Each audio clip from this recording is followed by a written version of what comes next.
चुप हो जा चित्रगुप्त। जी प्रभु। अब दोषक के बा, बुलाओ ओकरा के। पृथ्वी लोक से आया हुआ अगला मानव हाजिर हम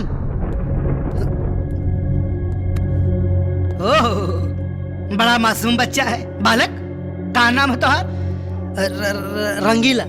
रंगीला रंग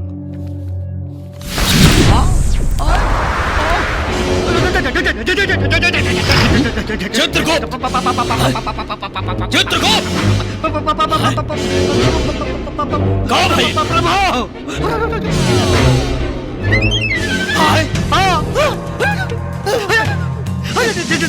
जल्दी आइए आइए।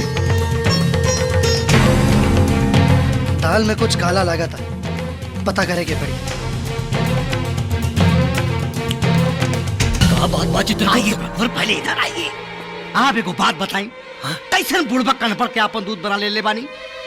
ले आवे के रहल है रंगीली के, उठा के ले आले रंगीला के। हाँ। अरे प्रभु, ओकरे मृत्यु के अवधि अब ले पूरा नहीं के पाई। चित्रगुप्त, तो अब का करे के पड़ी? हाँ, सोचता नहीं। नारायण नारायण। देवर्षि प्रणाम। नारायण नारायण। प्रभु, अगर ये मनुष्य के पता चल गई कि यमलोक में भी गलती होला, तब तो नारायण नारायण। हमनी के घोर अपमान हुई प्रभु, निंदा हुई। नारायण नारायण। देवर्षि, एक कौन उपाय बताई? हाँ, उपाय तो बा जी। मनुष्य बा, हाँ, जाने अनजाने में कोई न कोई गलती तो कैले हुई। नारायण नारायण। बस वही गलती के बता के कोई न कोई सजा सुना दी। बंभोर जम्भा। चित्रगुप्त, जी प्रभु। संभव के असंभव और असंभव के संभव करे के पड़ी। जी प्रभु। यहाँ तो दाल में काला ना, पूरा दाले काला बा। न तो है चित्रगुप्त। जी प्रभु। इतना हम लोग के पूरा अपमान हो जाए। अपमान कैसे हो जाए? देवर्षि जी चली चली। चली नारायण, चली देवर्षि, नारायण। चली। चली प्रभु।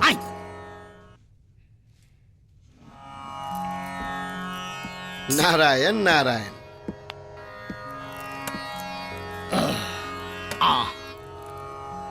बंभोर जम्भा। जी प्रभु। नारायण नारायण। चित्रगुप्त, जी प्रभु। कार्रवाई के आगे बढ़ावा और ये बालक के बारे में बतावा। प्रभु, हाँ, ये बालक शक्ल से जितना मासूम लगता, अंदर से उतने दुर्दांत अपराधी है। अब बताई, एक लेगी के पावे खातिर न जाने कितने लेकिन का हाथ पैर तोड़ डाले। कितना लेकिन के तू हालत बनौले हो कि उन्होंने जिंदगी में कभी ब्याह शादी ना हुई। प्रभु, घोर महा महा महा महानरक में भेजा जाए इसको। एकरा के तो बिल्कुल ना छोड़े के चाहिए। जी प्रभु। चित्रगुप्त जी। बुलावा यमदूत के और घसीट के एकरा के ले जाए ले जाओ नरक में। अच्छा, मारते पीटते ले जाओ। छोड़, जिंदगी भर नरक स्वर्ग ले आते रहे बा। पीछे डा। बड़ा गुंडा टाइप लागत हो। यमराज जी, अगर हम साबित कर देनी कि प्यार खातिर दीवार तोड़ल गुनाह ना होला, तो का करें? नारायण नारायण। तब यमराज महाराज फैसला बदल दी है। हाँ, नारायण नारायण। हाँ हाँ, अब बदल दे फैसला। हे प्रभु, करे तने के रात बितावे के इरादा है रे बाका? तो जो घर में खाना पीना बना के हो जा। जा। तहन लगन का लो झाले तारा सैनिक लोग जाए, पृथ्वीवासी हर रहे। जो महाराज। जय भोटिया महाराज की। कहाँ जाते रे? जी महाराज।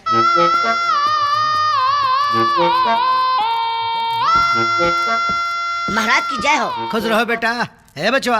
हाँ महाराज। दिमाग भचुआ गए हो, बड़ा काम के ले बनी। खोपड़ी दर्द करा तेरे बाबू। है जो पृथ्वी लोक से आइटम ले बने, तनी भेज हमरे सनकक्ष में, तनी मूड महाराज। मारा। चलो बालिके। मारा ते बेटा खसे बा ई ना। ओ आओ बालिके, चलो।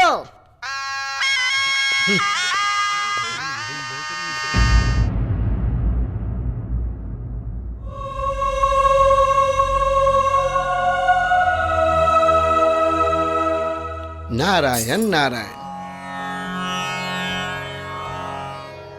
बालक, आंख के आंसू हौसला के कमजोर बना देला, बुझला? आंसू सिर्फ सच्चा इंसान के ही आवेला। देवर्षि नारद भगवान जी, रउआ तो देवलोक के समस्या के भी निदान कैले बानी। रउआ से हाथ जोड़ के एगो विनती बा, हमार माई बाबूजी हमार प्यार के दिखा दे कि कौना हाल में बाऊ लोग। ठीक बा, नारायण नारायण।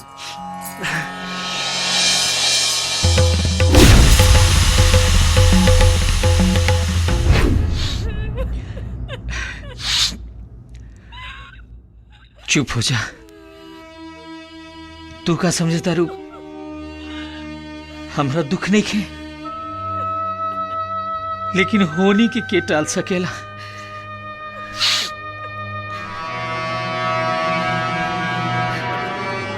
बाबूजी,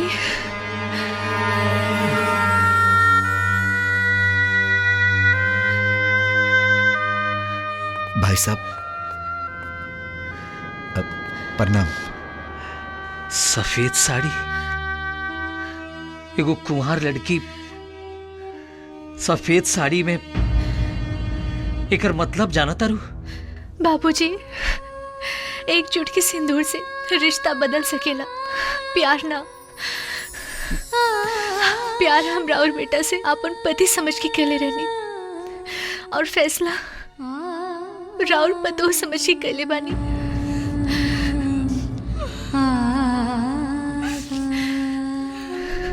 भले ही दौलत से राउर बेटा के मार के फेंक देलिस,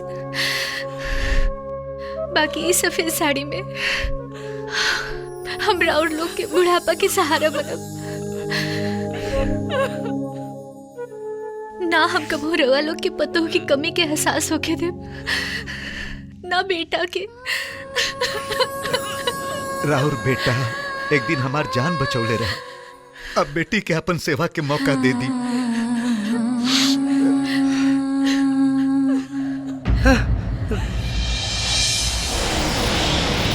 ना राधा, तो हर जिद, आंसू और विश्वास मरल आदमी के जिंदा ना कर सकेला।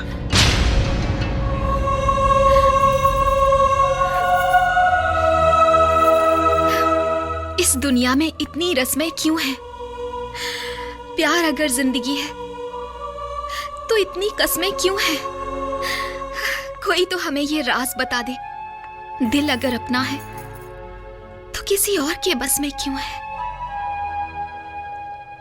ऐसा न होखे कि रस्म के चक्कर में वो लड़का का जिंदा मातारी बाप भस्म हो जाए। परसों तोहार बियाह, प्यार के फेरा में हमरा इज्जत का चौखट ना लंघाए के चाहिए।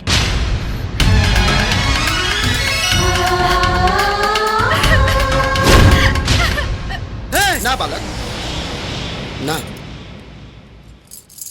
ई असंभव बा। नारायण नारायण।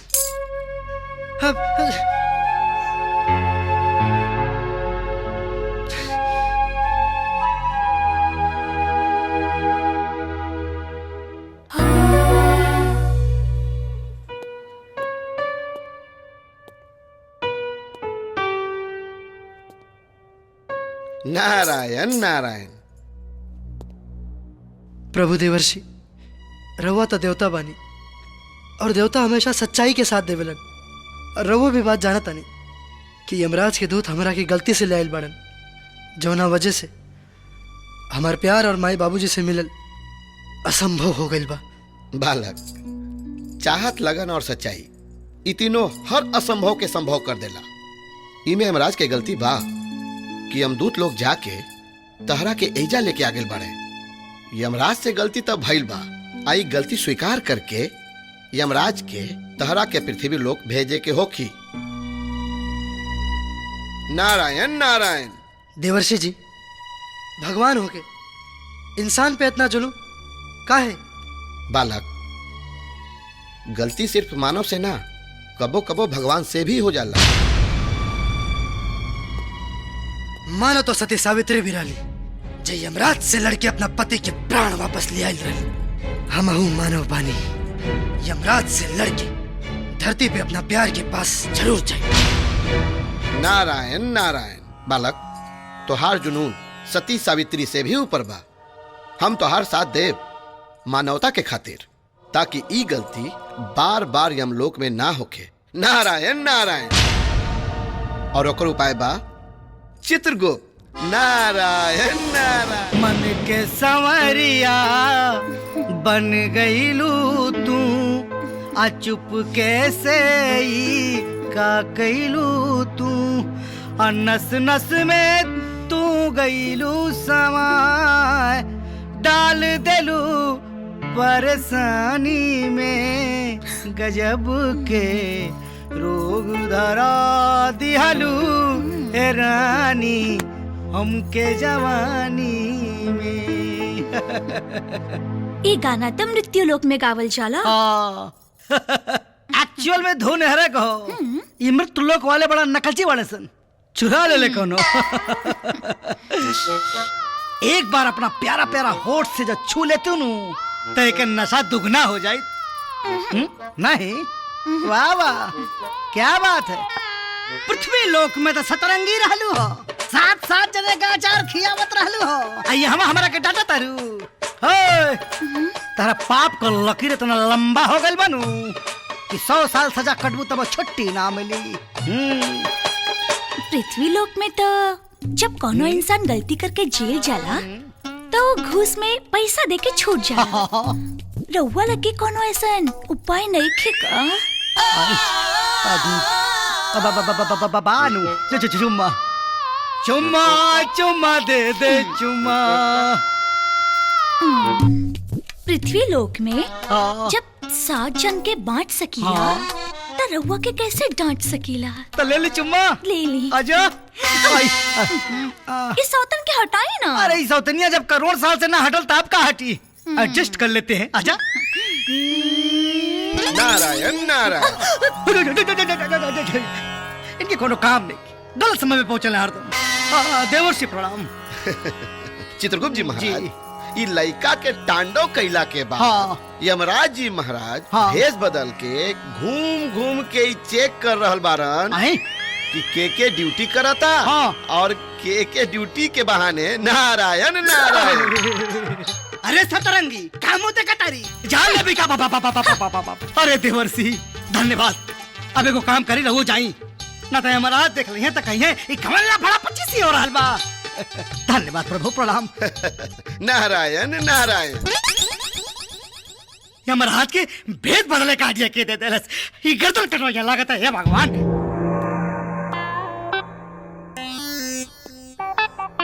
आई बम्बोर जम्बा भेष बदल के घूमत हमें, भेष बदलना से का होई? और चालो तेवर कैसे बदली सब बुझता नहीं। हमरा पास बा बम्बोर जम्बा। अरे चित्रगुप्त महाशय नमस्कार नमस्कार। नमस्कार नमस्कार।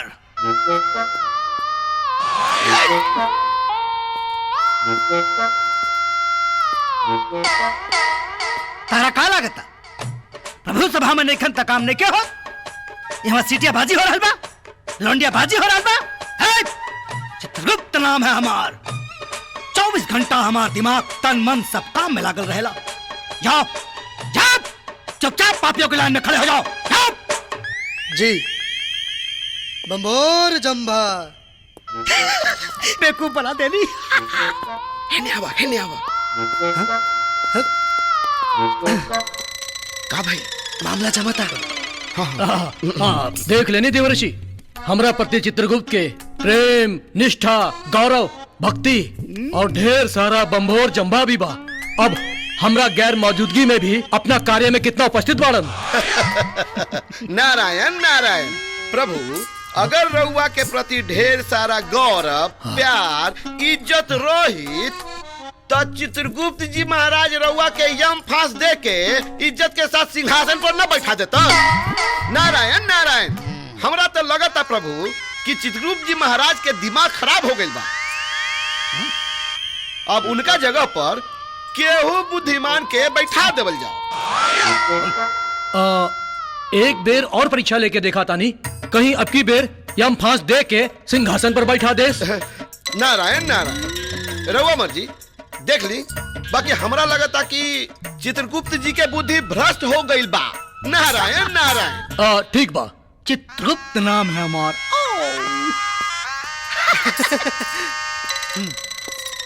नारायण नारायण। भारत का दिमाग खराब हो गए हो, कहा तुम्हें पागल हो गए, हमारा दिमाग खराब हो गए हो। अरे नारद मुनि, तो हमारा खिलाफ साजिश रचता रहो। हाँ, हमारा खोपड़ी हो बताई तो के चित्रगुप्त अरे प्रभु प्रभु, और बस बस ठिठोली मत करी, जनता देखी तो हंसे लगी, कॉमेडी मत करी प्रभु।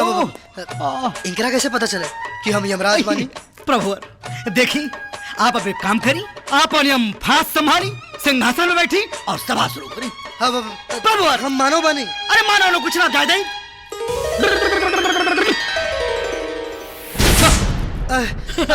अरे हम सच में मानो बानी। पकड़ी।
अब हम है यम।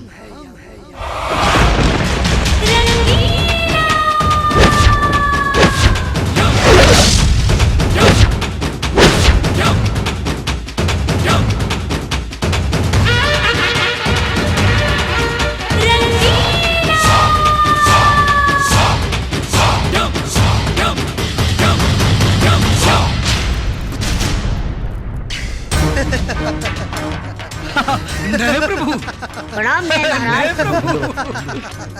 सैनिकों, यमवासियों, आज से हम यमलोक के ही बदल डाला। अस्त्र त्याग दा, नरक के दरवाजा बंद कर दा, अपना इच्छा अनुसार पिया नाचा गावा ऐस करा, अमर सुख के आनंद ला। जे भी मर के यमलोक आई ओकर इच्छा स्वर्ग में जाए के ना, बल्कि हमारा यमलोक में आवे के होई। अरे नाचा। यमराज डटियन तब। अरे यमराज की ऐसी की तैसी नाचा।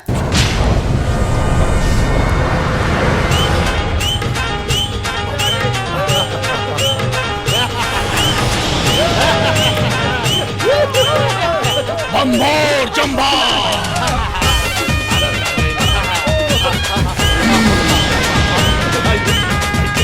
बम्भोर जंभा, बम्भोर जंभा। का हो रहा बा? बम्भोर जंभा।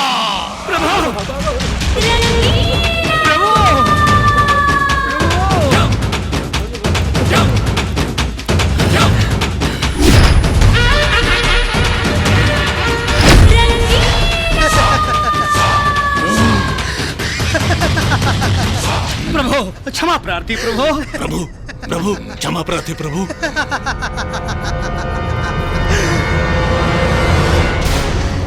अरे दुष्ट बालक, हमार परछाई के सामने भी खड़ा होके के औकात देखे तोहार। तो करोड़न साल से जे सिंहासन पर हम बैठल रही, उस सिंहासन पर तू बैठ गईले। तोहार जन्म मरण के गिनती गिने वाला यमराज हम यम हैं, यम। ओकरा सामने एक तुच्छ मानव, नीच जाति वाला ओकरा सामने तू सिंहासन पर बैठ गई ले। अरे गलती से मौत का भइल तोहार, अरे गलती से मौत का भइल तोहार, तू अपन औकात भूल गई ले।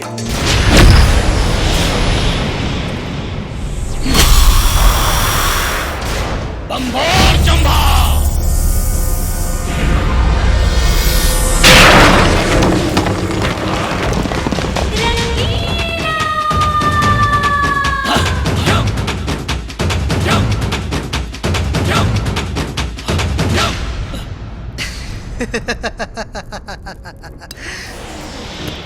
का कहला?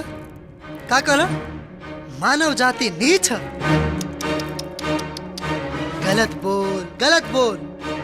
याद करी, उनारी सती सावित्री के रहन जौन अपना पति के प्राण वापस लियावे खातिर पूरा यमलोक और इंद्रलोक के हिला के रख देले रहली। कवन जाति के रहली हो? मानव जाति के। अपना भक्ति से साक्षात परमेश्वर के प्रत्यक्ष करा के आपकी यमफांस के तिल के भांति मान के प्राण हरण करे वाला से ही वापस प्राण लेवे वाला बच्चा मारकंडे के कवन जाति रहे? मानव जाति, मानव जाति। नीच नीच करके बार बार लज्जित करत रहा। धरती पर मानव से कई बेर अपमानित हो चुकल बड़ा, जाति जाति करके अवहेलना करता रहा। यही से समझ में आवता कि तू कितना कुशल और कितना ज्ञानी बड़ा। यमराज, अब तोहरे ही यमलोक में मानव राज न लिया देने तो हमहू मानव जाति के ना। मानव जाति के सच्चाई के ताकत से तो तोर गुरु घंटाल भी वाकिफ बाड़े। तो तोर का औकात? बंभोर जंभा, यम है हम। प्रभु आप हैं। अब हम हैं यम। नारायण नारायण। प्रभु प्रभु नारायण नारायण। अगर रउआ मनुष्य से लड़ाई करब तब मृत्यु लोक का भगवान भी नाराज हो जाई हैं। प्रभु एकर और भी उपाय बा प्रभु। नारायण नारायण। उपाय? हाँ। दूसर कौन उपाय बा देव ऋषि? धरती पर हर 5 साल पर चुनाव होला। हाँ। और एजा तो करोड़न साल से कौनो चुनाव नहीं खे भइल। अरे भाई, हर केहू के अपन लीडर चुने के अधिकार बा का भाई लोग? तो यही बात पे चुनाव करा के देख ली, ताकत के पता चल जाये। बंभोर जंभा। हाँ प्रभु। हे, हे, कई करोड़ साल से हम यहाँ यम बानी और हमरा यमलोक में आज तक ना चुनाव भइल बा और ना होए दे। जय प्रभु। नारायण नारायण। प्रभु समय के नजाकत के समझी, ये बालक बहुत हठी बा। ऐसे भी रहुआ अपने ताकतवर बानी, एजा के हराई? चुनाव हो जाए दी, ना तो एकर तांडव से यहाँ के साथ साथ सौंसे देवलोक के बदनामी होई। नारायण नारायण। चित्रगुप्त। प्रभु देवर्षि तो फंसा दहलन। हाँ ना बिल्कुल। बंभोर जंभा। जी प्रभु। चित्रगुप्त। जी प्रभु। अब यमलोक में चुनाव होई। होई चुनाव। जी प्रभु। और हमरा चुनाव चिन्ह रही भाईस। भाईसा। हाँ भाईसा, भाईसा। नारायण नारायण। और हमार चुनाव चिन्ह रही आइटम गर्ल। Item girl. नहीं प्रभु, ये दोनों कन्याएं कौन है? हीरोइन। हीरोइन। हीरोइन। हीरोइन। अभिनेत्री। अभिनेत्री। और ऐसन अभिनेत्री बाड़ी जिनकर नृत्य देख के आप सबके कमर हिले लगी। हाँ प्रभु। और इनकर कमर हिलत देख के तो पूरा यूपी बिहार के लोग हिले लगेलन। ए प्रभु। हाँ। यार ना हिली, कमरा कमरा। चित्रगुप्त। जी प्रभु। नारायण नारायण। हाँ। अरे वो नृत्यिका ऐसा नृत्य करेली जिनकर नृत्य देख के आप सब लोग अगर भोजपुरी फिल्म इंडस्ट्री के प्रोड्यूसर ना बन गईला तो हमार नाम बदल दिया लोग। प्रोड्यूसर? निर्माता प्रभु। धरती पे 2 प्रोड्यूसर हंगामा मचोले बड़न। राजकुमार और पांडे फिल्म दुल्हनिया चाहे पाकिस्तान से, रवि सिन्हा फिल्म हथकड़ी। और बारन दुर्गा प्रसाद मजूमदार उर्फ दादा आदि शक्ति एंटरटेनमेंट। नारायण नारायण। प्रभु नहीं प्रभु, लेकिन ये दोनों कन्याएं ऊपर कैसे आएंगी? दिस इज योर प्रॉब्लम। अब इन्हें हम क्या कर सकेनी? अनहोनी के होनी ना कर सकेनी तो इंसान अपना आपके भगवान से ऊपर ना माने लगी। जी प्रभु। देवर्षि रउआ पवित्र पापी बानी। नारायण नारायण। नारायण नारायण मत करे, तनी अपन एंटीना हिलाई, कुछ कमाल दिखाई। जब हम भगवान शिव के इजा बुला सकतानी तो ये दोनों कन्या के बुलावल कौन बड़ी बात बा? नारायण नारायण। हटी बालक जी उ दोनों के नाम का बा? रानी चटर्जी और अंजना सिंह। बुलाई बुलाई हिलता हिलता देखली नमो सुनते हिले लागल नु। ओम रानी चटर्जी क्रिंग क्रांग। ओम अंजना सिंह प्राम प्रिंग।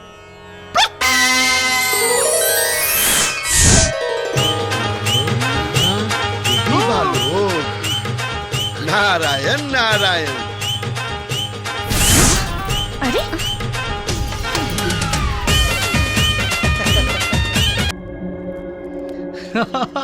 नारायण नारायण। अब तो चुनाव खत्म हो गई, प्रभु अब तो परिणाम देखे के चाहिए। एकदम प्रभु। देवर्षि नारायण फटाफट खोला। नारायण उल्टा पर हंडा। नारायण नारायण। हाँ। इतना सारा वोट तो पड़ गई प्रभु।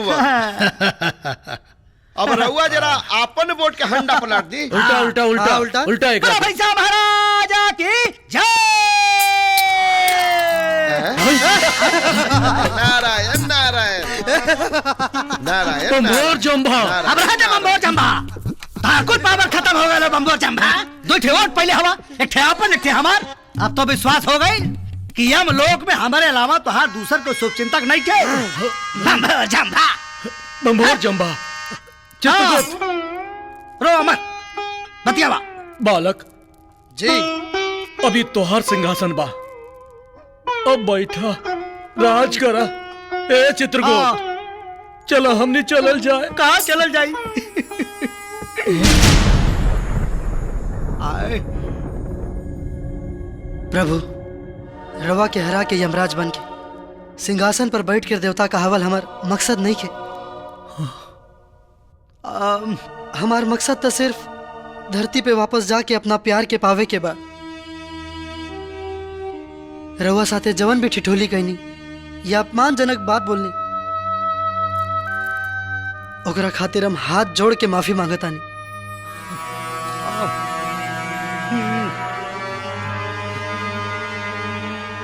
ये ले प्रभु राउर यम फांस। उठा उठा बालक। यमराज महाराज हमरा सांस के हमरा लाश में भेज दी, काहे कि हमरा बिना ना हमार माई बाबूजी रह पाइए और ना ही हमार प्यार। हाँ बालक, तोरा के पृथ्वी लोक में भेजल बहुत जरूरी बा। और वैसे भी प्यार कोनो पाप ना होला, तो हर अकाल मृत्यु भइल रहे। गलती से हमार यमदूत तोरा के उठा के ले आइल यमलोक। जा बालक जा। प्रभु आए बड़ी घनघोर समस्या बा। का हो? इनकर आत्मा शरीर में घुसी कैसे? धरती पे अगर उस शरीर अग्नि में दहन हो गए हो तो बम्भोर जम्भा।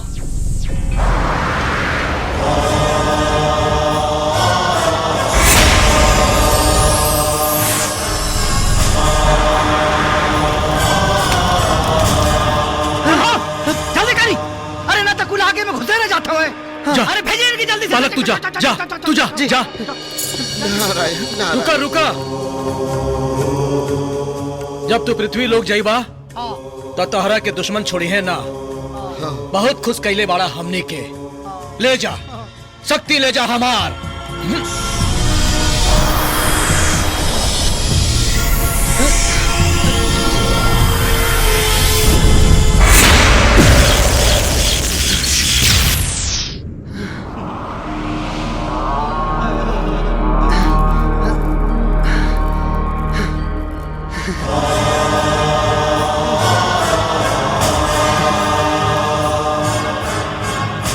जा बालक जा। विजयी भवा। विजयी भव बचवा। नारायण